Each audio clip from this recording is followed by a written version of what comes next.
Welcome to another edition of Prepare to Survive. I'm Josh Boatwright with Pinellas County Communications.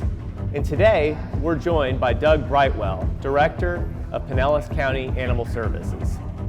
Doug, thanks for joining us. Good morning, Josh. Thanks for having me. Doug, we're going to talk today a little bit about how to prepare your pet for an evacuation. Now, we tell people to prepare for a hurricane evacuation well in advance. What are some things people can do right now to get their pet ready for an evacuation? Well, the most important thing is when you're preparing your disaster plan and your evacuation plan, incorporate your pet and your pet's needs into that plan with all of the things they're going to need for the 3 to 5 days of supplies, just like you do for the rest of your family. And when we think about people who live in an evacuation zone, what's the best place to take yourself and your pet if you had a hurricane evacuation? Ideally, out of the evacuation area to a friend's house, to a family member's house, a hotel outside the area where you're not going to be stranded in that disaster area with your pet and your family. And let's say there's not a friend who's willing to take you and your pet. What options do you have within Pinellas County? We ask folks to make arrangements for boarding facilities outside the evacuation area, private boarding facilities, and take your pet there ahead of time. If that is not possible and you have to go to a shelter, there are several options for special needs citizens. Their pets will be registered and boarded at our facility before they go to a special needs shelter. And there's also pet-friendly shelters for families to have their pets in the same location that they're in. And what do you need to do to register, to pre-register if you know you'll need a pet-friendly shelter or a special needs shelter? There are registration links on the Pinellas County Animal Services website for both the special needs sheltering and for the pet-friendly needs sheltering. And also in the Surviving the Storm brochures, there are phone numbers in there to register as well. So you can use either method to get registered for them. And at that time when you're evacuating, do you actually take your pet to the shelter if you have to stay at a shelter? Or? If you're registered for a pet-friendly shelter, you and your family does not have any special medical needs of their own, you and your pet, dog or cat only, not any other types of, but just domestic animals only, will go to the shelter with their families.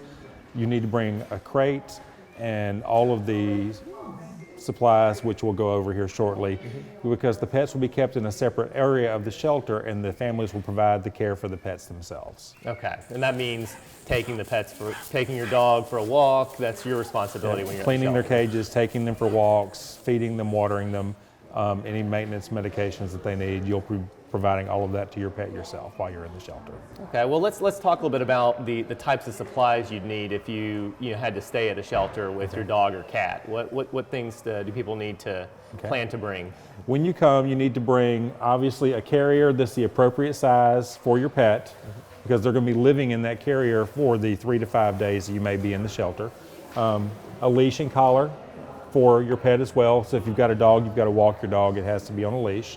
Food and water bowls, water, just in case the water supply goes down, you've got your own water. A week's worth of food. If your pets are on medications, you need to have medicines for them as well. Litter boxes for the cats. And most important of all is your vaccination records, your license, and medical history on your pet, so that you've got all that information with you at the time of checking into the shelter. And what if you're not evacuating, you're not in an evacuation zone, or are these the same supplies you would need to have ready if you plan to stay in your house? Absolutely. We recommend that everybody in Pinellas County have this Go Kit for their pet ready at all times during hurricane season, even year-round, because you never know what's going to happen that you have to leave your home. But if you're just evacuating to a friend's house or out of the area, you've got all this stuff ready. You just got to pick it up and take it with you and your pet, and you're good for the duration. And you were talking about this a moment ago, but if you're at a shelter, where are you staying and where is your pet staying while you're at the shelter during the event? While you're at the shelter, we have 3 pet-friendly shelters, one in South County and St. Petersburg, one in Clearwater, and one in Dunedin. They're at different schools.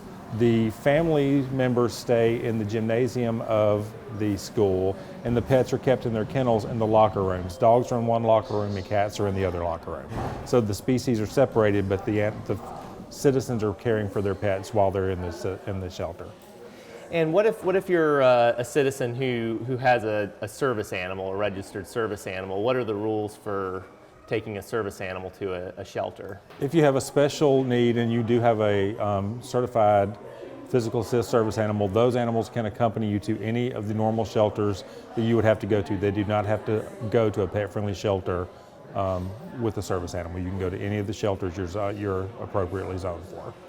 And one thing that we like to emphasize, right, is that a shelter, even though it's available, really is a last resort for people. Absolutely. We don't have the capacity to shelter everyone in Pinellas County, and we ask people to plan ahead of time and evacuate. If you have to attend or go to a shelter, then be prepared. It's not the most luxurious stay. Your pet does not get to stay with you. They're kept in their kennel in the locker room during the stay. So please evacuate before you consider going to a shelter. And one other thing that sometimes happens in an event is people are just trying to rush out of their house. Maybe they didn't plan ahead, and it's important that if you do that you don't leave your pet behind. Absolutely. Please never leave your pet behind. You got dogs and cats. When you're planning your evacuation and when you're leaving your home, take the pet with you either to a friend's house, to a family member's house, bring them to the shelter, but never ever leave that pet alone and unaccompanied, because if something happens to your home or you're gone for several days, there's no one there to care for it, to feed it, and if it gets injured or the home is destroyed and the pet is at large, any number of things could happen. So you never want to leave your pet alone. Doug, tell us who we're joined by today here. I'd like to introduce you to Rhonda. She is about 10 years old. She is for adoption here at Pinellas County Animal Services. She's been with us a couple of weeks. She's very sweet. She's very low energy. She's an older dog, so she's not going to be doing a lot of running around or wanting to be outside. She wants to look around and then lay in her bed and relax. Gotcha. So Rhonda would probably be able to get along okay at a shelter or at a friend's house if you needed to. Absolutely. Rhonda would be at home at a friend's house or a family member's house during the evacuation. You've got her bed, you've got all the supplies with her. She's comfortable for the duration of the disaster. All right. Well, Doug, thank you so much for joining us today. Thanks, Josh. And if you have any specific questions about getting ready for a hurricane emergency, you can email Pinellas County Emergency Management at ema@pinellascounty.org. And for more videos on hurricane preparedness and other emergency preparedness, please visit our YouTube channel. And finally, if you need detailed information about developing your own hurricane evacuation plan, go to www.pinellascounty.org/emergency. And join us next time to prepare to survive.